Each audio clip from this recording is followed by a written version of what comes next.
In its 50-year history, from the areas of Moananuiakea, iconic Polynesian voyaging canoe Hokulea is embarking on its longest and most dangerous voyage around the Pacific. The areas of risk, I don't want to give that to young people. Their campaign to protect and heal the earth, stop the extinction of culture, and connect indigenous communities. And it's like saying, hey family, we're here. Beginning at Alaska, the 4-year voyage will span more than 43,000 nautical miles around the Pacific Ocean, with 400 crew members to nearly 40 countries and archipelagos. Hokulea and younger sister canoe Yakitat plan to visit 345 ports. This is my 14th year doing this, and to me that's still just the beginning. To get to Alaska from Hawaii, Hokulea first had to fly and then get shipped, while Yakitat was gently guided back into the ocean by the many helping hands who worked on repairs for 8 months in dry dock in Honolulu. The crew needs protection from unforgiving elements as they take Hokulea to its most northern point it's ever been to. The journey brings people together and remembers those who've passed, led by a man who went on a search for logs that took him to the last frontier 3 decades ago. It's man that created the depletion of the core. There really is no excuse. Now these Hawaiian navigators are back. We're all family. I love all these guys. And anchored in Alaska.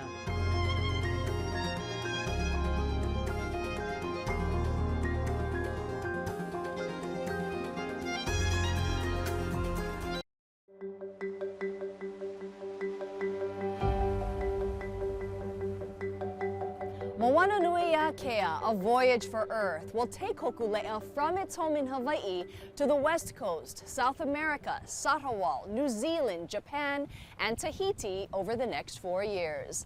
Aloha, I'm Alani Richardson. As the crew started a pre-voyage, Hawaii News Now was invited to document the beginning in Southeast Alaska.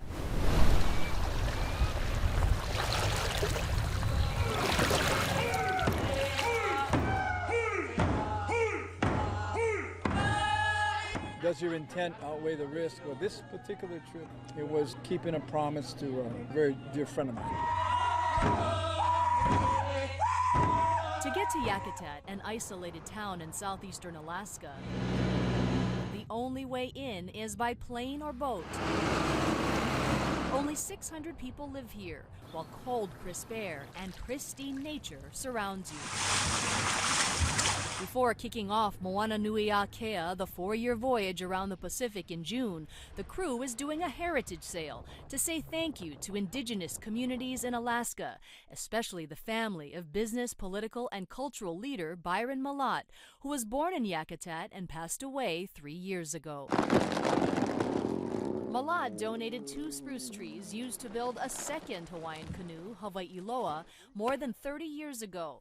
And on this day, his family sailed on Hokulea with Polynesian Voyaging Society President and Po Master Navigator Nainoa Thompson to honor him and carry his spirit on the voyage. There's so much about Uncle Nainoa that reminds us of our grandpa, in a way of like he's still with us. In a way, this is the homecoming, like we're bringing my grandpa home in Uncle Nainoa. We made a commitment to bring the canoe even though we didn't know how to do it. When you were searching for those logs, did you ever dream that you and Hokulea would be here today? Those are not realistic dreams. You know, as much as we believe in dreams, that would be something way outside our beliefs. It took about a half hour to go from Byron Malat's house to the dock here in Yakitat, and everyone just enjoyed the beauty of the area. I would just say, you know, how do you describe when you're just sort of overcome with a lot of emotions? You know, a lot of happiness, wonderful memories of the connection. We wanted to make sure that we continue to connect to them, honor them. You know, with Byron Malat and his ohana on board, it was an amazing opportunity for us to make our way up here with their family. This is Hokulea's first visit to Alaska, 2/3 of the way to the North Pole. It's the farthest north the Hawaiian voyaging canoe has ever been. The Gulf of Alaska is a really dangerous place to be out in. Wearing cold weather gear, the crew is battling an Arctic chill in the 40s, but with wind chill, it goes down to the 30s. For Thompson, voyaging to Yakitat brings warmth, a reconnection with family, and preparing for a 4-year voyage that inspires future generations about healing the earth. Do you want to wave big and say hi now? Wave big and say hi as loud as you can. Hi! Coming up on board Hokulea. From the areas of Moananuiakea. Will the crew get permission to land? Plus, Hokulea heads to the most northern point she's ever been to. How the crew navigated a sea of ice.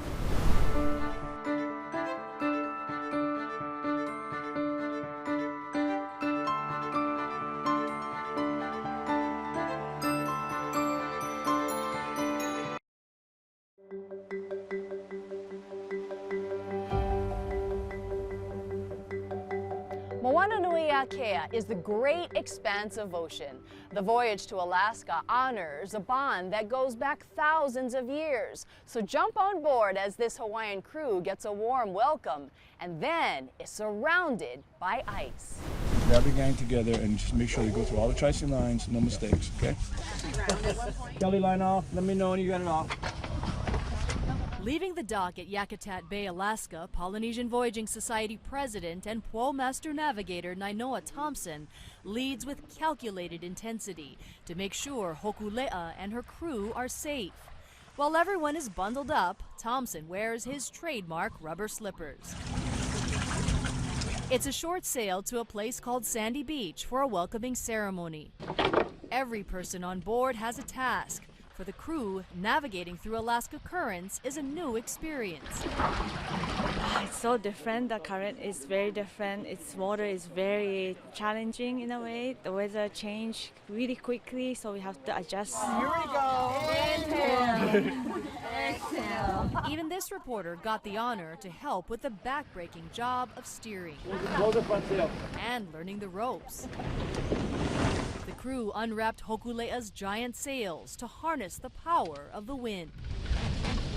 It's a beautiful morning in Yakitat. Temperature 48 degrees. The wind chill goes down into the 30s.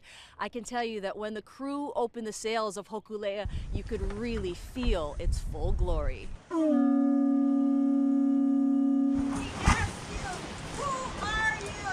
Close to shore, members of the Ganekwan clan began ceremonial protocol by asking who has come ashore. From the areas of Moananuiakea. We are Napoya Hokulea. We are the Hawaiian people who are here. We are asking here for permission to come and learn from you and to share knowledge. Once granted permission, the crew took a traditional canoe to the beach.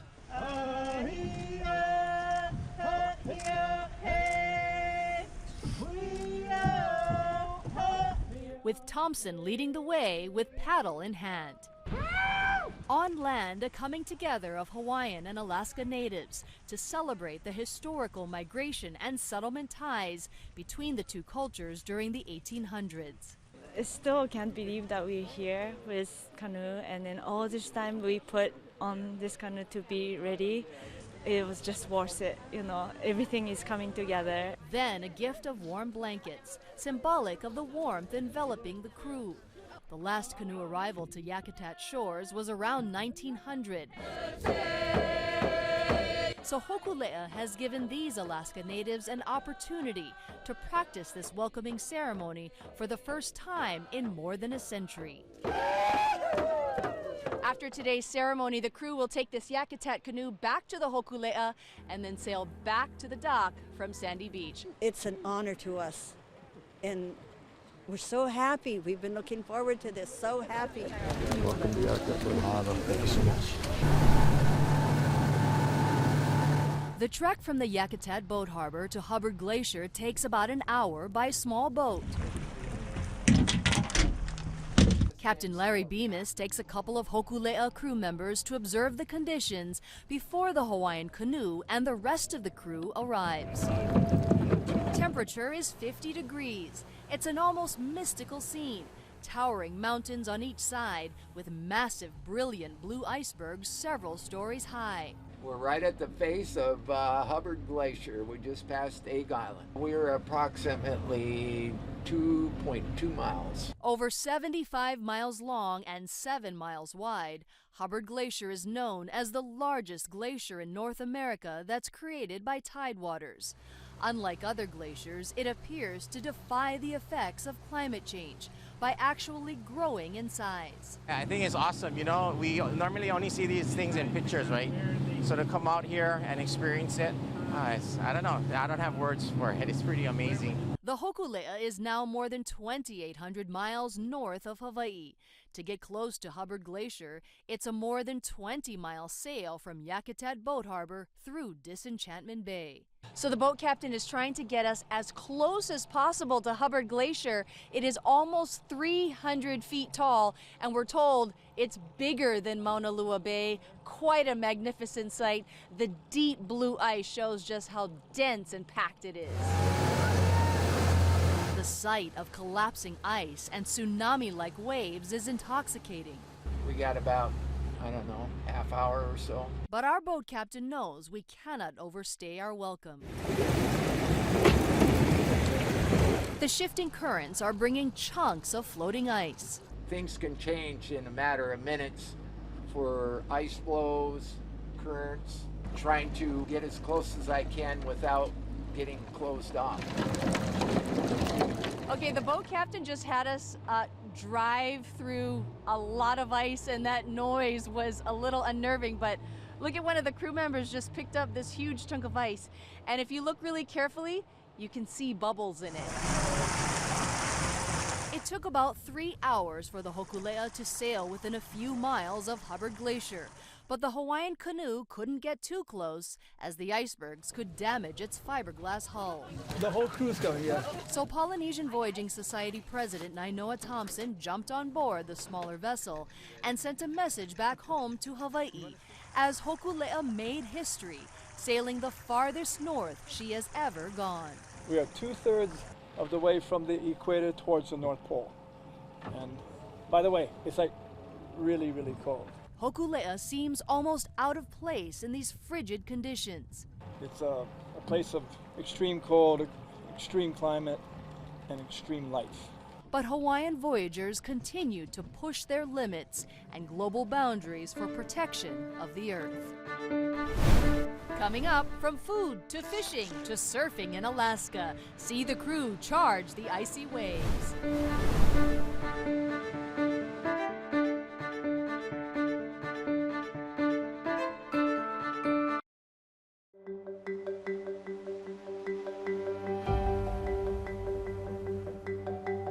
For the crew of the Hokulea, there was downtime off the canoe, and it was big news. New at 5, it's not all sailing. Hokulea crew members found some time to enjoy one of Hawaii's favorite sports in Alaska. And as Mahealani Richardson found out, their biggest challenge wasn't what you may think. Hey, Kiahi Tucker, Guy Hagi, and all Hawaii surfers, I'm going to tell you about an isolated and secret beach where you can have the waves all to yourself. Nearly 3,000 miles from Hawaii's warm shores, at a spot called Sandy's in Yakitat, Alaska, it is 10 p.m. and bright enough to catch the shoulder-to-head high sets. Hokulea crew member Jonah Apo is going bodyboarding and wearing a wetsuit for the first time. I know you surf in Hawaii. What do you think this is going to be like? I mean, the waves look pretty nice. I mean, it's surprising. I think just the biggest thing is the cold, so we'll see how that goes. Wish me luck. On the beach, a sign of a bear, and that we are not alone. Surfing lovers Jason Jackson Wolf of Yakitat have advice for what could be a wild ride. There are sea lions, we just saw one earlier, but yeah, it's pretty, just be careful, they can pop up and then just growl at you and then just go back down. How cold do you think the water is? Don't know, don't really care. The water temperature is actually in the mid-40s, enough to sting your face. But Apo charges and scores. It wasn't as cold as I thought. The wetsuit's really really help keep you warm, just moving around in one of these. The waves here are pretty good and no one out, so it's hard to complain. The next day, we go to a place called Boilers. It's Orion. Cover the chin, kind, under the chin. I think just leave it and see how it feels. You'll warm up pretty fast. Hokulea crew members learn the toughest challenge may not be the cold, but the constricting wetsuit itself. Putting this on is like, it's exhausting. I don't think I'm going surfing. I'm just putting it on for show. Leaving this reporter in a tight squeeze. So if things go haywire, then we'll just come into shore and then we'll reevaluate. With low tide, it's a trek just to get to the water with foam surfboards. And then the currents push the group about a half-mile down. Once in the water, crew member Keala Kimura stood up, fearlessly taking on the challenge, bringing home bragging rights. All right, full disclosure, I did not go surfing with the crew of the Hokulea just for my own self-preservation, but I can tell you they had a great time.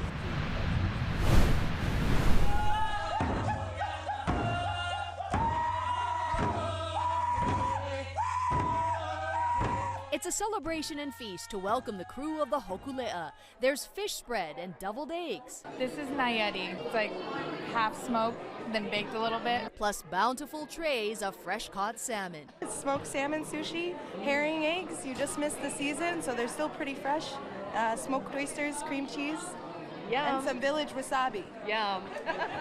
We have some boiled potatoes and some salmon. And it looks like sockeye, but it could be king. Sushi is really good. The salmon is really good too. You should try that. Yakitat, Alaska is a place where people still fish, hunt, and gather food for their family and the community. The salmon up here, nothing in comparison. Gloria Wolf is the Yakitat Mount St. Elias dance leader. Yakitat is a unique blend of being Tlingit, Athabaskan, and Eyak. We're not just only Tlingit people, and so some of our protocols are unique. And so the ways that we know how to welcome people ashore are things that only we know who live in Yakitat. Her two boys are a unique blend themselves, Tlingit, Haida, and Hawaiian. We love who we are, and because we love to share who we are with everybody. When the Hokulea was able to come to our shores, we were able to practice those ancient cultural protocols for the first time to show our babies what it means to welcome people ashore with love and care and to share who we are in a most authentic and beautiful way. That is why Yakitat's story is so important, to help us as Native people around the planet to be able to change the way we see the world. Polynesian Voyaging Society president and pole master navigator Nainoa Thompson shared his vision for the next 4 years for Hokulea to circumnavigate the Pacific.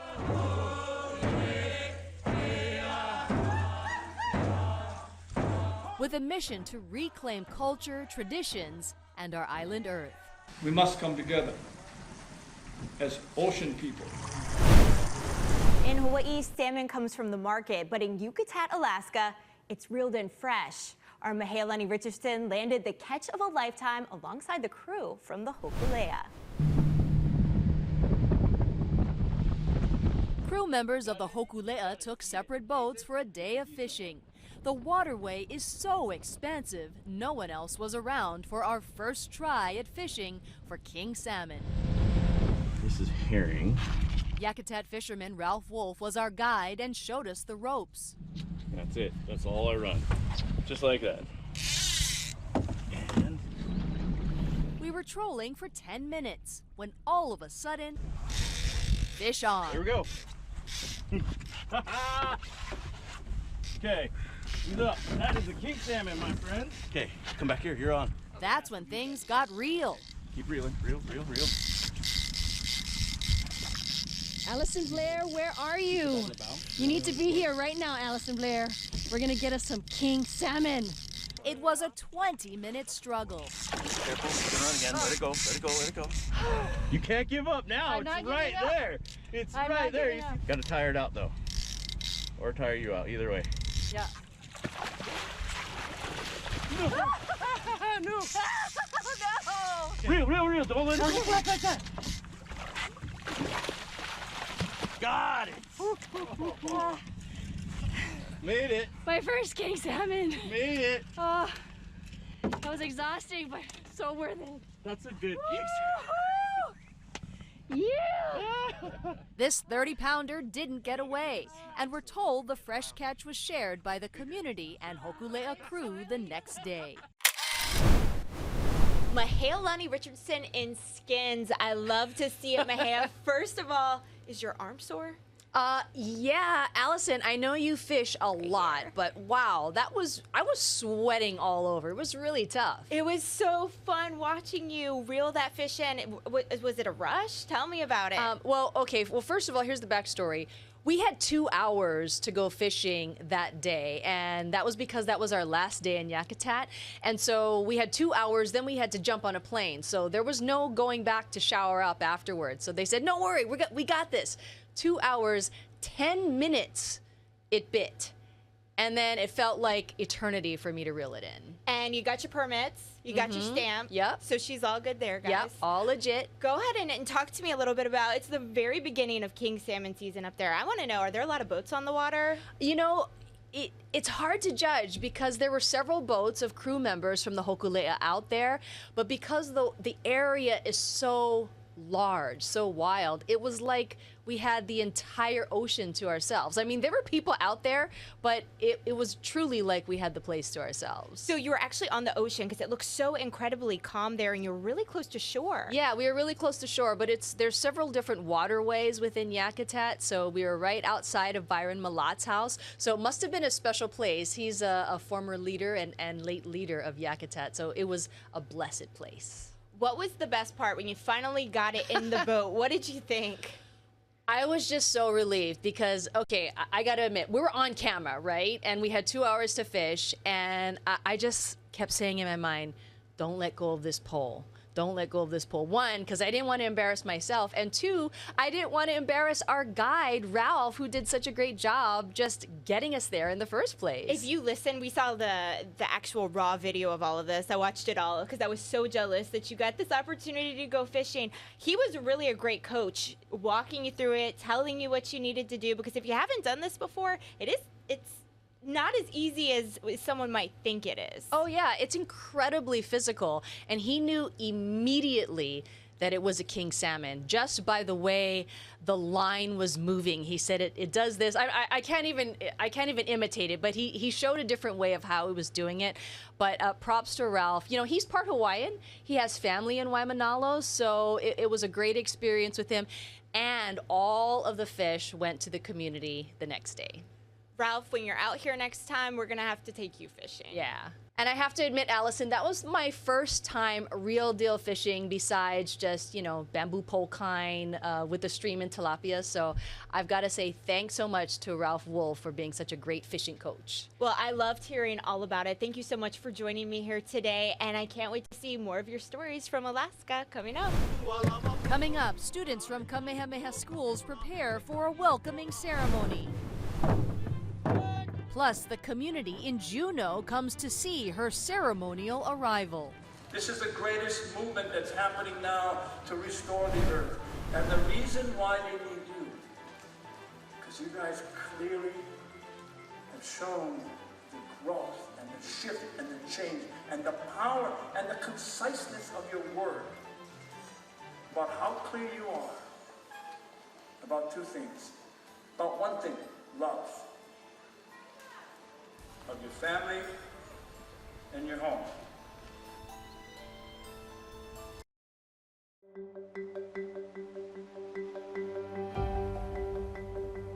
The Hokulea then traveled to Juneau. It's the first time the canoe has been to Alaska, but not the first visit for the Polynesian Voyaging Society, Kamehameha schools, and others who form strong relationships that go back decades.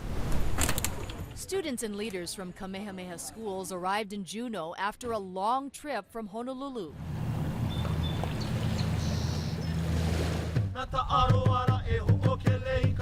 The next morning at Auk Bay, they rehearsed for Hokulea's welcoming ceremony, where 1,000 people were expected.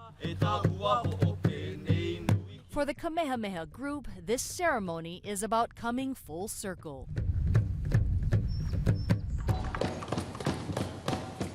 In 1990, Kamehameha students were part of the ceremonies in Juneau to mark the cutting and transport of 2 Sitka spruce trees donated from Sea Alaska Corporation to the Polynesian Voyaging Society for its second canoe, Hawaii Loa.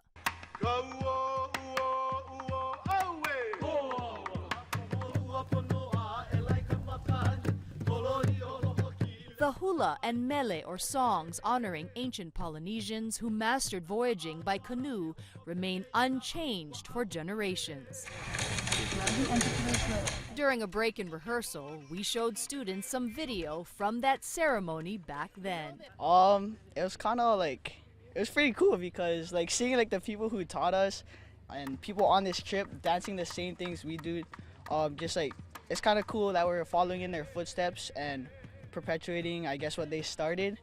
And yeah, it was super cool to see. Yeah, it was cool. Culturally, it's really amazing to just be here and reconnect with our northern ancestors, because we talk a lot about our southern ancestry in Tahiti and all of our Polynesian in the Polynesian Triangle, but we never come back here to Alaska, so it's a really amazing experience to just reconnect in the northern hemisphere. Hokulea arrived close to shore at Auk or Auk Bay around 3 p.m. local time after sailing roughly 90 miles, nearly 12 hours from Haines. 4 traditional Alaska crews called yaks circled Hokulea and came together before bringing the crew to shore. They will stay on their canoes, and the Yaktaintan and the Wushkitan will ask them who they are and what their purpose is for coming here. Along with them were 4 members of the original 1976 Hokulea crew. These kinds of gatherings for Indigenous people are becoming more and more normal around the world. And when it really started to rain, it was all the more appropriate that the crew of the Hokulea was welcomed with warm blankets from the Alaska crew. It's success for all of us. And it's like saying, hey family, we're here. And they get the same with us too. You know, they see us and they're like, oh, you guys are here. So it's success for everybody. That the prayers worked, the preparation worked, the training worked, all of it worked. They worked hard on the va'a, and they were able to be successful in reaching their destination. Leaders and students of Kamehameha schools did protocol to welcome Hokulea. For some, this is a new experience. For others, they've traveled around the world for this beloved and iconic symbol of Hawaii. Coming up, from warm Hawaii to a freezing ancient practice in Alaska, why this is no polar plunge. And an emotional reunion of the original crew on the deck of Hokulea.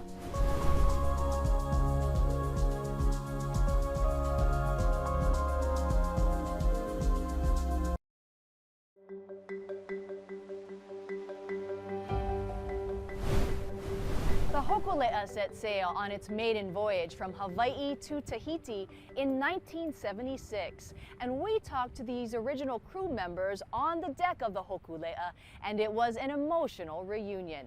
But first, the current crew members experience an ancient practice in frigid Alaska waters. The group met at a Juneau beach to take part in an ancient practice called the sh'uch, cold water dipping or bathing. Hokulea crew member Kala Tanaka has never done this before. Are you feeling any anxiety? Yeah, a little bit. You know, I know it's cold. I'm from Lahaina. It's like the warmest place on Maui. And so, yeah, it's a little bit. I know what's coming. Our guides offered salves for skin. Both of these are just meant to help folks be able to withstand the cold water a little bit more. And an understanding that ancient warriors endured the cold water to prepare for battle. They were also beaten with thorny devil's club branches to toughen their skin. But this is not that type of practice. How cold is this water? I think it's at 45 degrees right now. Yeah. And what is your advice to us? Take your time.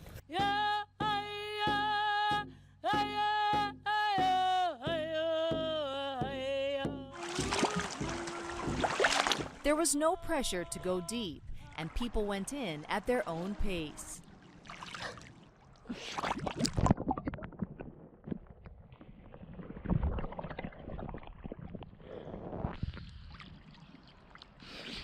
The practice is said to have healing and immune system benefits. How long have we been in here?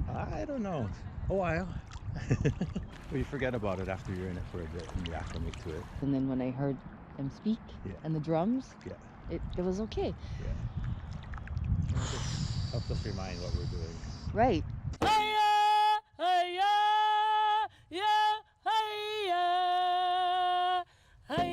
As some went deeper, the meditative practice led to a cleansing, physical calming, and spiritual awakening. It was really cold, but I feel really like alive, and it made me like dig deep inside. To be here is massive, massive. And again, an honor. You know, you think to yourself, all these years ago, we would have never thought, I never thought that we would be standing here in Alaska. Billy Richards, Shorty Bertelman, and John Cruz stood on the deck of Hokulea at the exact spot this photo was taken during that historic voyage in 1976 from Hawaii to Tahiti. Bertelman says a highlight for him was sailing with a master, Maupiailug, who taught them how to navigate by stars in the ocean. He was instrumental in stopping the extinction of Polynesian navigation. What a blessing it was for me to get on a canoe, Hokulea. First one of its replica, first one of its kind, for hundreds of years. And to be chosen to be on board was epic for me. Another remaining crew member who couldn't be here in Alaska is Uncle Buffalo Keaulana, so the crew members from 76 said their aloha to him. We are a part of it. I'm glad they're here. I wish Buff was too and everything. And to be honest, even those that have passed, we're still connected with them. Uncle Billy, when you see the photos from 1976, what does that say to you? We're still connected, for one thing, all of us. We became a family on this canoe, and it's a strong bonding between all of us. Well, we're all family. I love all these guys. I realize that I will miss all those people that have passed. Little did we know all those years ago that Mao was thinking so far ahead. He realized that if he didn't let somebody know about the past, who else would do it? We were so young, we were just crawling. Hokulea is just a baby, is just crawling. And we got to be part of it. Coming up, spotting wild Alaska, towering totem poles, and a canoe ride that has deeper meaning.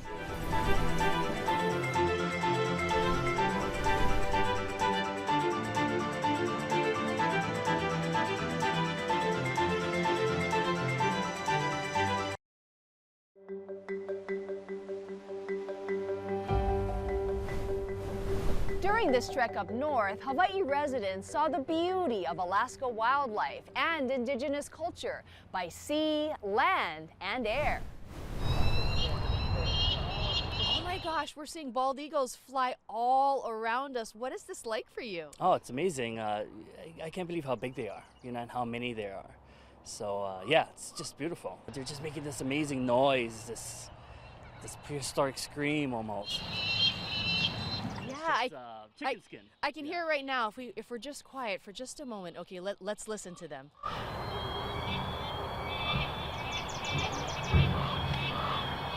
Yeah, that is really incredible. And right behind us, there's got to be at least 2 or 3 nests because they're just hovering all around us. Being from Hawaii, what is this like for you to see nature, pristine nature, so wild? Well, yeah, coming from the city, because I'm in Honolulu, this is just amazing. You know, just the air. It's much more quieter here. And this is really historic for the Hokulea and its crew to be in a place like this, right? Oh yeah, it is. It is. You know, to have the it's kind of like the PBS Ohana, reconnecting with our friends and family here is very special. Both Native Hawaiians and Alaska Natives have a canoe culture that's important to them. Alaska canoes were part of the ceremonies for Hokulea, which has its ceremonial departure tomorrow for a 4-year Pacific-wide voyage. Moananuiakea Richardson joins us live from Juneau, Alaska. How's it, Moananuiakea? Okay, front paddlers, go.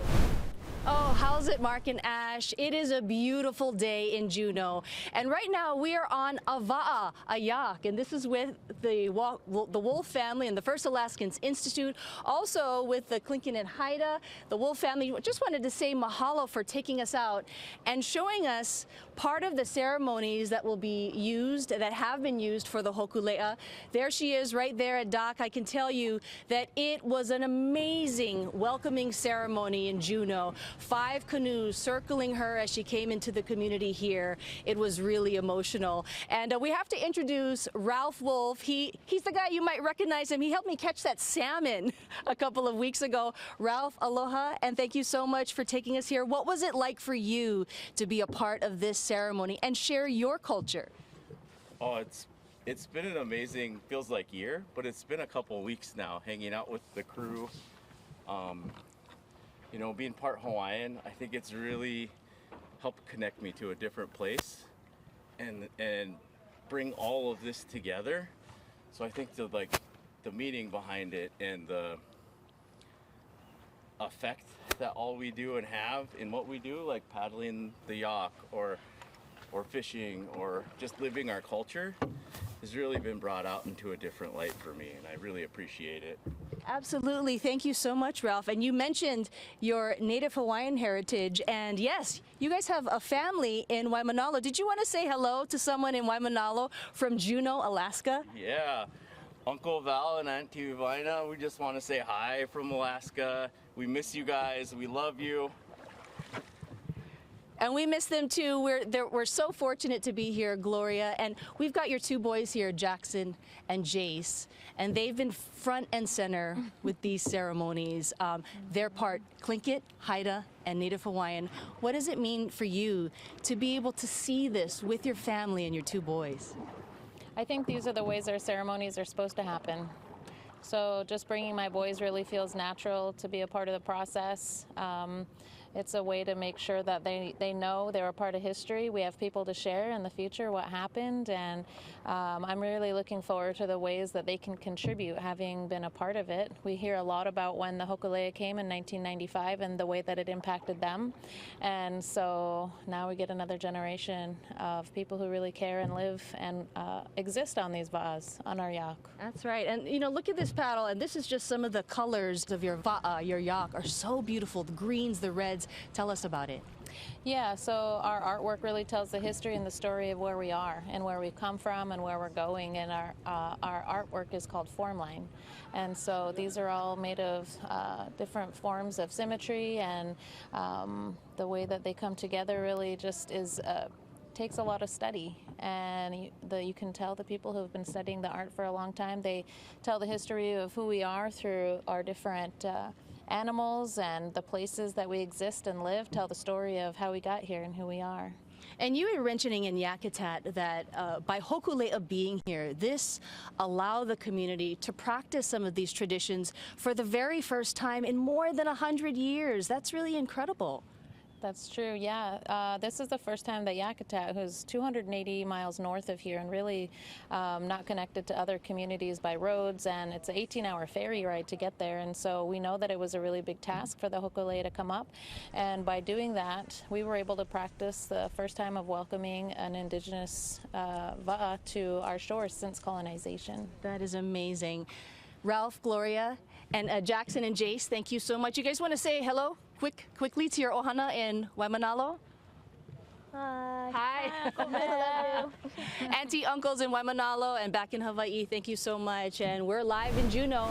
Welcome, David. First of all, before we start talking about Sea Alaska Institute, I've got to say, there's a clear difference between what you're wearing and what I'm wearing in terms of warm. This is a good, brisk summer day for us here in Alaska. Aloha. Aloha to you Aloha. too. First of all, how do you say hello here? Well, You could start by saying Wasa Siati, which means how are you? Talk about Sea Alaska Heritage Institute and what is it for the community here? Yeah, so Sea Alaska Heritage Institute is a Native nonprofit organization, the nonprofit arm of Sea Alaska Corporation. So we're a heritage nonprofit organization. We provide educational, cultural, language, arts programming for 25,000 plus Southeast Alaska Natives. So David, the very first thing that we noticed here in downtown Juneau are these beautiful totem poles. Why don't you tell us about them? So these are part of the Kutia Dei, which means Totem Pole Trail in Tlingit. And so these poles were just raised in April of this year. They were carved throughout Southeast. So they were carved in our rural communities by master carvers as well as their apprentices. And so we recognized that carving totem poles, similar to the carving of the Hokulea, is becoming slightly endangered. And so we paired master artists with younger apprentices to have that teaching moment. This pole right here represents the raven. And then over here, we have the eagle pole.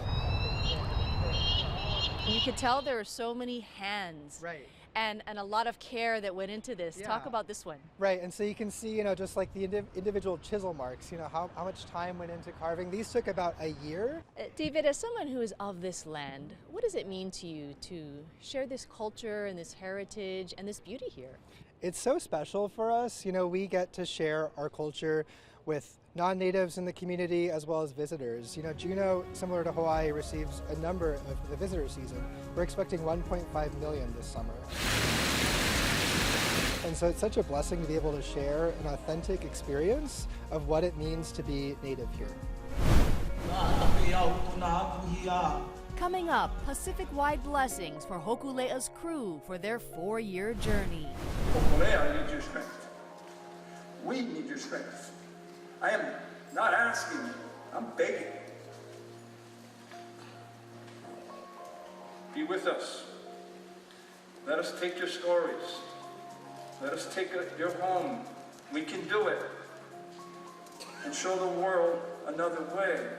But more importantly, show the light and strengthen the most incredible human movement of human history ever to restore our only island that we have, and we call it Earth.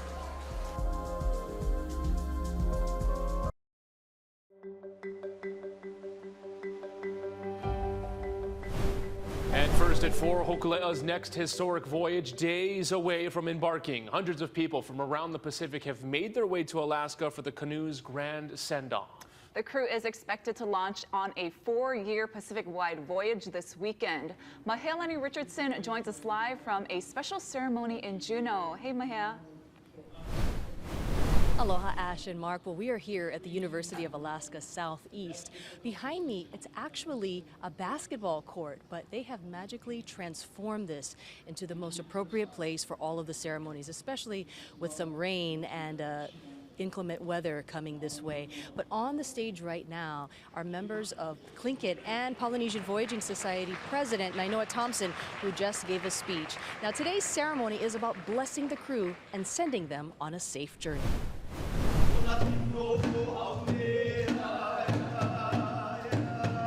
The global launch ceremony is a celebration and coming together of Pacific cultures after nearly 50 years since Hokulea's first long-distance voyage.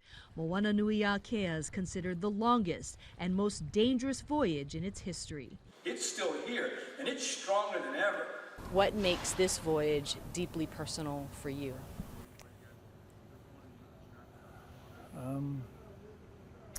For me, it's because knowing what and who we're sailing for. There's promises that we kept, and that's to our teachers. The kuleana is to stop extinction of our traditions, our culture, our heritage.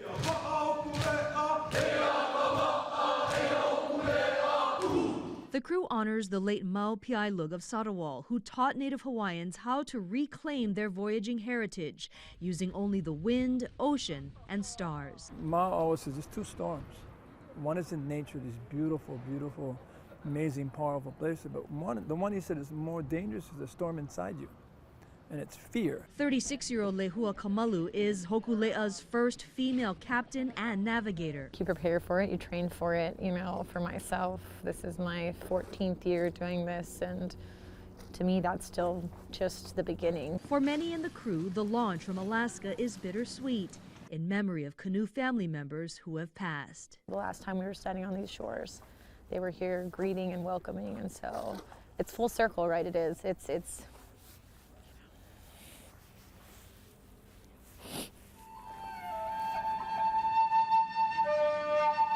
The Pacific region is facing environmental, political, economic, and health challenges. University of Hawaii President David Lasner has sailed with Hokulea and says this voyage is important because it's so close to home. It's really a time, I think, for us to come together in the Pacific and help ourselves addressing these challenges together.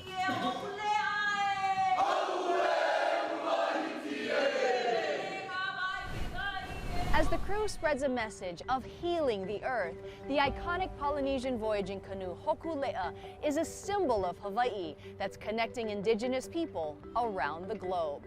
For Hawaii News Now, I'm Mahealani Richardson. Aloha.